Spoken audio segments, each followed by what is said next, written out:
अस्सलामुअलैकुम नाज़रीन, उम्मीद है आप बख़ैर वाफ़ियत होंगे। आज हम डिस्कस करने जा रहे हैं कि इनकम फ्रॉम प्रॉपर्टी की टैक्सेशन कैसे होती है, उसकी डिफरेंट प्रोविजंस क्या हैं और उनके टैक्स रेट्स क्या हैं।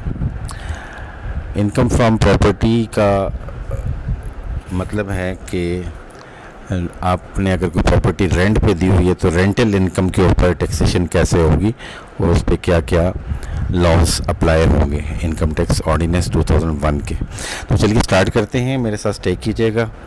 वीडियो पसंद आने की सूरत में लाइक कर दीजिएगा, अपने वैल्यूएबल कमेंट्स ज़रूर दीजिएगा और अगर आपने अभी तक मेरे चैनल को सब्सक्राइब नहीं किया तो सब्सक्राइब कर दें। तो स्टार्ट करते हैं जी। Section 15 of the income tax ordinance 2001 वो डील करता है इनकम फ्रॉम प्रॉपर्टी। उसकी प्रोविजंस को मैं वन बाय वन डिस्कस करता हूँ। द रेंट रिसीव्ड और receivable by a person for a tax year other than rent exempt from the tax under this ordinance shall be chargeable to tax in that year under the head income from property. तो जो rent आप receive आपने किया है या receivable है आपका, उसकी टैक्सेशन सेक्शन 15 के तहत होगी। Other than the rent which is exempt, यानी अगर वो टैक्सेबल है तो उसकी टैक्सेशन सेक्शन 15 के मुताबिक होगी। उसके बाद कहते हैं rent means any amount received और receivable by owner of a land और building as consideration of use, consideration for use, occupation or right to use or occupy a land or building. It includes any forfeited deposit. तो rent का मतलब ये है कि कोई भी amount जो आपको रिसीव हुई है या रिसीवेबल है और आप लैंड या बिल्डिंग के ओनर हैं और आपने उस बिल्डिंग को यूज़ करने या उस पे उसको इस्तेमाल करने या उसका राइट टू यूज़ या ऑक्यूपाई करने का जो पैसा है उसके अगेंस्ट लिया हुआ है, जो लैंड और बिल्डिंग को यूज़ करने के लिए। और it includes any forfeited deposit. Forfeited deposit क्या होता है कि वो डिपॉजिट जो पगड़ी की सूरत में है या वो डिपॉजिट जो आप एडवांस में लेते हैं या सिक्योरिटी में लेते हैं। आगे चल के हम इसको भी डिस्कस करेंगे। This section does not apply on rent of building along with the plant and machinery. तो अगर आप ऐसी बिल्डिंग के मालिक हैं जिसके अंदर प्लांट एंड मशीनरी भी है और आप ऑल टुगेदर इसको रेंट पे देना चाह रहे हो तो उस पर ये अप्लाई नहीं होगा, वो इनकम फ्रॉम अदर सोर्सेज में टैक्स होगा। If rent includes amenities, utilities, etc., such amount shall be chargeable to tax under income from other sources. तो समटाइम्स ये होता है कि रेंट के साथ साथ वो कहते हैं जिसमें बिजली भी शामिल है, गैस भी शामिल है या बाकी कोई यूटिलिटीज़ शामिल है, तो रेंट की अमाउंट जो होगा वो सेक्शन 15 के तहत टैक्स होगी और रेंट के अलावा जो आपको पैसे आ रहे हैं वो इनकम फ्रॉम अदर सोर्स में टैक्स होंगे। If rent received or receivable is less than fair market value, the person shall be treated as having received fair market value rent. तो अगर आप मार्केट वैल्यू से कम रेंट ले रहे हैं तो आप की टैक्सेशन जो है वो फेयर मार्केट वैल्यू के हिसाब से होगी और ये समझा जाएगा कि आप इसकी इनकम जो है वो फेयर मार्केट वैल्यू के हिसाब से ले रहे हैं। देन सेक्शन 15A है deductions in computing income chargeable under the head income from property. तो इस रेंट के ऊपर कौन कौन सी डिडक्शंस आप क्लेम कर सकते हैं, उसमें रिपेयर्स टू बिल्डिंग, तो 1/5 of the rent chargeable in respect of building for the year. तो जो पूरे साल में आप किसी बिल्डिंग का रेंट लेते हैं उसका 1/5 आप रिपेयर की सूरत में क्लेम कर सकते हैं। देन इंश्योरेंस पेड और पेएबल ड्यूरिंग ए ईयर। अगर आपकी बिल्डिंग इंश्योर्ड है या आपकी लैंड इंश्योर्ड है तो उसकी इंश्योरेंस प्रीमियम जो आपने पे किया है वो आप डिडक्ट कर सकते हैं एज एन अलाउंस। उसके बाद any local rate taxes charge or cess in respect of property or rent from the property paid और payable by the person to any local authority or government. तो अगर आपने कोई लोकल टैक्स पे किया, property tax हो गया या इस तरह का कोई भी टैक्स पे किया तो वो भी आप एज अ डिडक्शन ले सकते हैं, क्लेम कर सकते हैं। एनी ग्राउंड रेंट पेड और payable by the person in the year in respect of property. अगर प्रॉपर्टी के लिए कोई ग्राउंड रेंट अगर पे किया गया तो वो भी आप क्लेम कर सकते हैं। एनी प्रॉफिट पेड और payable by the person in the year on any money borrowed including by way of mortgage to acquire, construct, renovate, extend और रिकंस्ट्रक्ट द प्रॉपर्टी। तो अगर आपने प्रॉपर्टी की कंस्ट्रक्शन के लिए, रिकंस्ट्रक्शन के लिए, रेनोवेशन के लिए अगर कोई लोन लिया हुआ है तो उसके ऊपर जो प्रॉफिट आप पे करते हैं, जो इंटरेस्ट है, वो भी आप क्लेम कर सकते हैं as a deduction. If property has been acquired, constructed, renovated, extended or reconstructed with the capital contributed by House Building Finance Corporation or any bank under a scheme for investment in property on a basis of sharing the rent, the share in rent or appreciation paid or payable to the bank or the corporation, वो भी आप claim कर सकते हैं। अगर आपने property हासिल की है या कंस्ट्रक्ट की है या रेनोवेट की है या उसकी कोई एक्सटेंशन की है या उसकी रिकंस्ट्रक्शन की है with the capital contributed bye house building finance corporation, अगर आपने HBFC से लोन लेकर उसकी इन्वेस्टमेंट से आपने कंस्ट्रक्शन की है या ख़रीदी है, या किसी और बैंक से जिसकी इन्वेस्टमेंट की स्कीम है प्रॉपर्टी के ऊपर और वो रेंट में शेयरिंग करते हैं, तो अगर उस स्कीम के तहत आपने प्रॉपर्टी ली हुई है या रेनोवेट की हुई है तो share in rent appreciation paid, तो उस रिकंस्ट्रक्शन की वजह से जो रेंट में अप्रिसिएशन है या शेयर ऑफ बैंक है, जो बैंक को आपने शेयर पे करना है रेंट का या HBFC को, वो भी डिडक्शन के तौर पे आप क्लेम कर सकते हैं। Next agree if the property is subject to mortgage or charge profit on such mortgage or charge. तो आपकी प्रॉपर्टी अगर मॉर्गेज या चार्ज पे है तो उस पे जो चार्जेस आपने पे करने एज अ प्रॉफिट, वो भी आप डिडक्शन के तौर पर क्लेम कर सकते हैं। Then administrative and correction charges up to 4% of rent. तो आप अगर बिल्डिंग की या प्रॉपर्टी की एडमिनिस्ट्रेशन की एक्सपेंस कॉस्ट इनकर कर रहे हैं तो 4% आप क्लेम कर सकते हैं as a deduction from rent. Then any legal charges for to defend the title of the property or any suit connected with the property.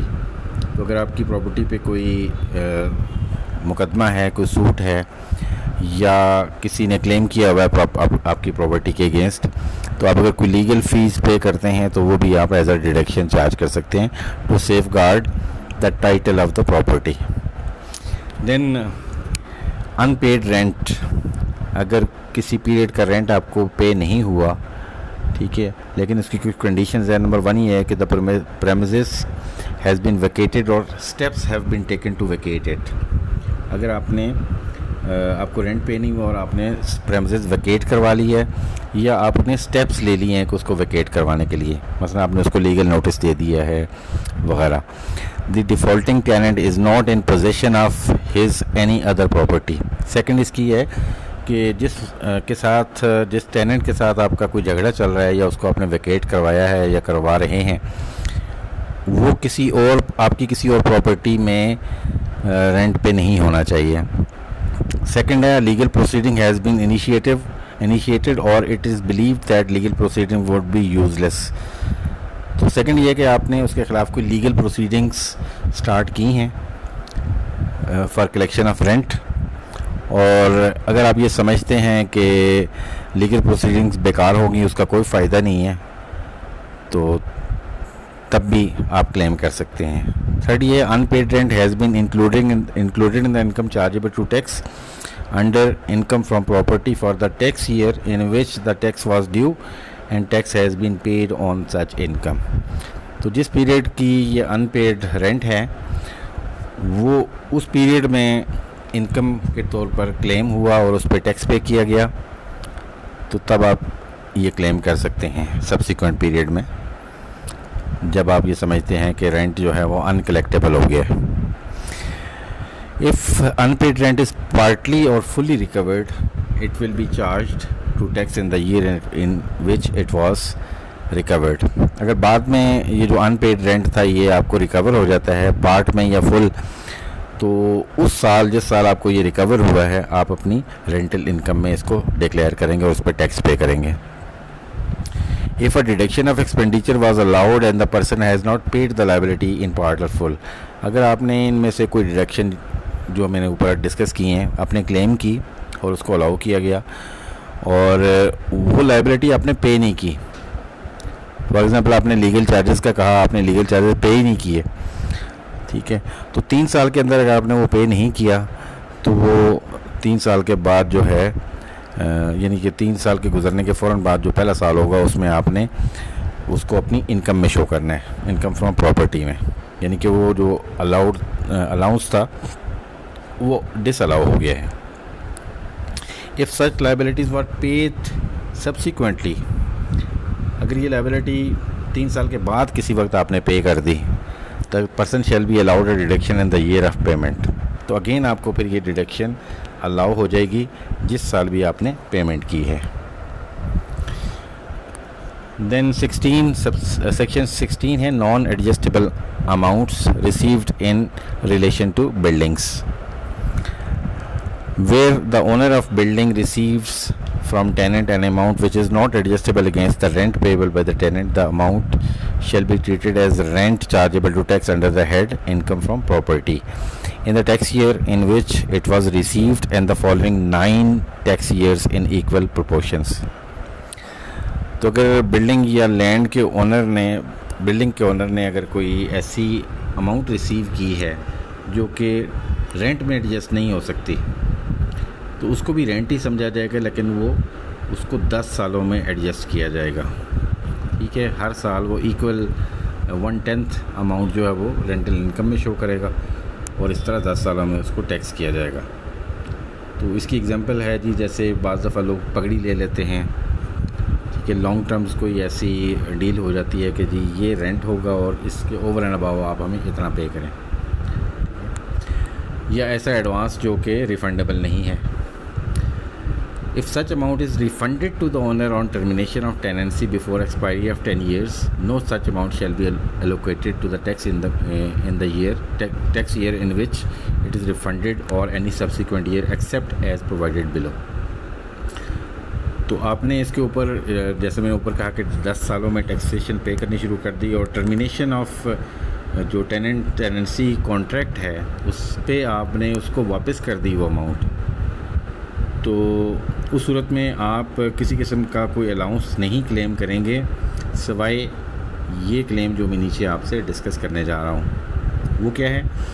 If the above amount has been refunded and owner lets out the building or part thereof to any other person and receives from the succeeding tenant any amount which is not adjustable against the rent payable by the succeeding tenant, the succeeding amount as reduced by such portion of the earlier amount as was charged to tax shall be treated as rent chargeable to tax under the head income from property as specified in subsection 1.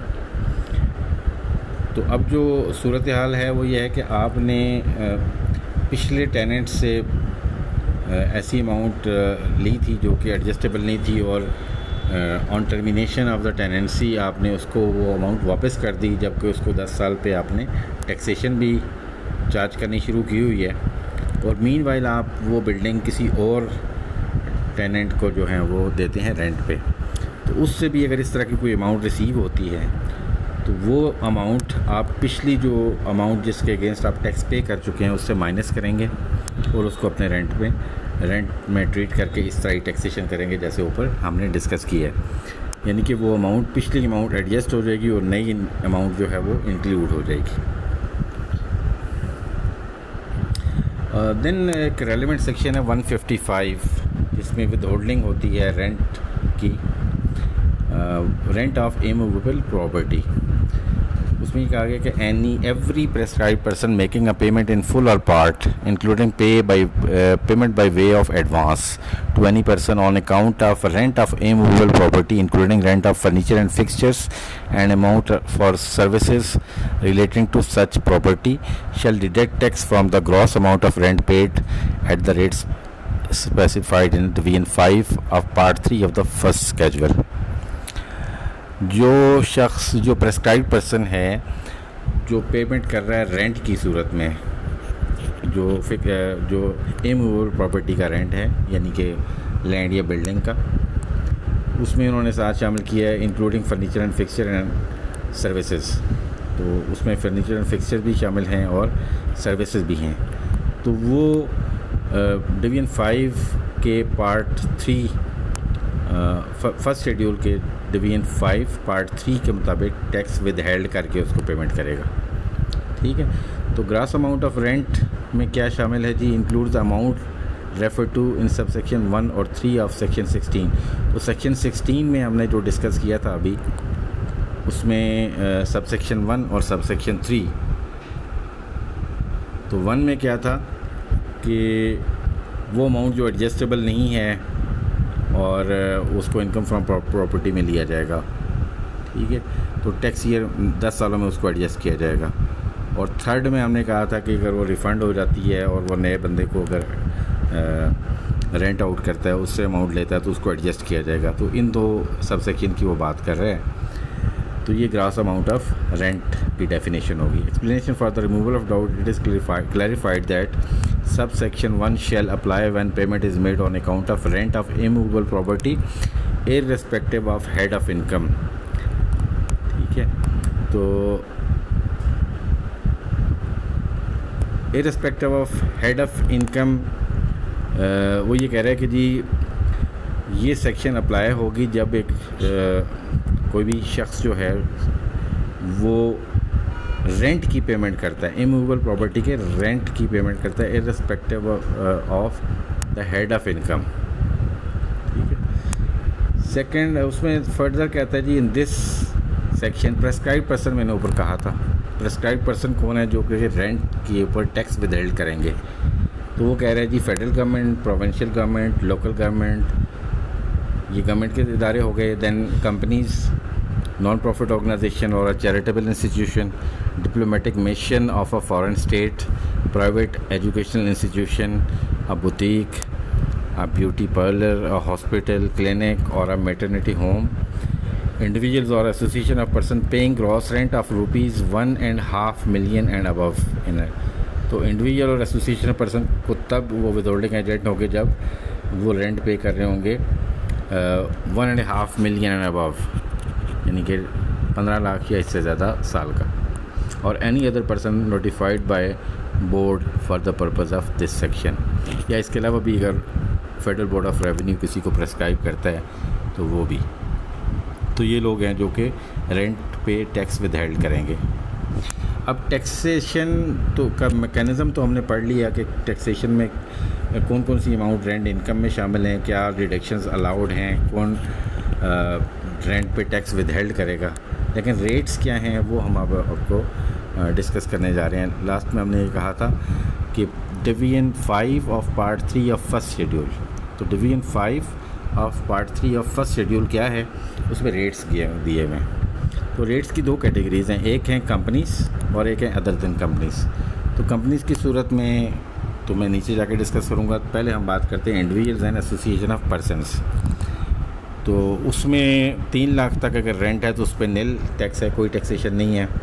और 3 लाख से exceed करता है और 6 लाख तक अगर annual rent है तो 5% of the gross amount exceeding 300,000, 3 lakh से ऊपर जितनी अमाउंट होगी उसका 5%। और अगर रेंट जो है वो 6 लाख से ज़्यादा है और 2 मिलियन से कम है, और यानी 2 मिलियन से ऊपर नहीं जाता, तो 15,000 यानी कि पिछली कैटेगरी का जो टैक्स टोटल बनता है plus 10% of the amount exceeding 600,000। तो 6 लाख से ऊपर जितनी अमाउंट है उसका 10% प्लस 15,000। और चौथी कैटेगरी ये है कि फिर the gross amount of rent exceeds ₹2 million.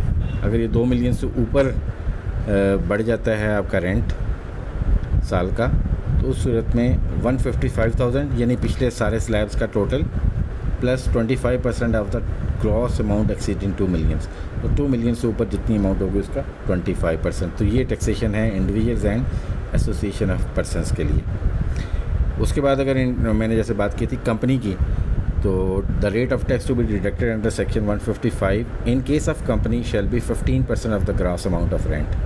तो कंपनी की सूरत में इसमें जो टैक्स विद हेड होगा वो 15% होगा। तो ये स्लैब्स नहीं है कंपनीज़ की सूरत में, इंडिविजुअल्स एंड एओपीज़ की सूरत में ये स्लैब रेट्स हैं। तो ये कंप्लीट टैक्सेशन थी इनकम फ्रॉम प्रॉपर्टी की हेड में। तो उम्मीद है कि आपको वीडियो पसंद आई होगी। अगर कोई क्वेश्चन हुआ तो ज़रूर आप मुझे कमेंट्स में लिखिएगा, इंशाल्लाह आई विल एड्रेस दैट, मैं इसका रिस्पांस दूंगा। और वीडियो को लाइक कर दीजिएगा, मेरे चैनल को सब्सक्राइब कीजिएगा। इंशाल्लाह हाज़िर होते हैं एक नई वीडियो के साथ, तब तक के लिए इजाज़त दीजिएगा। अल्लाह हाफ़िज़, अस्सलाम वालेकुम रहमतुल्लाहि व बरकातुहू।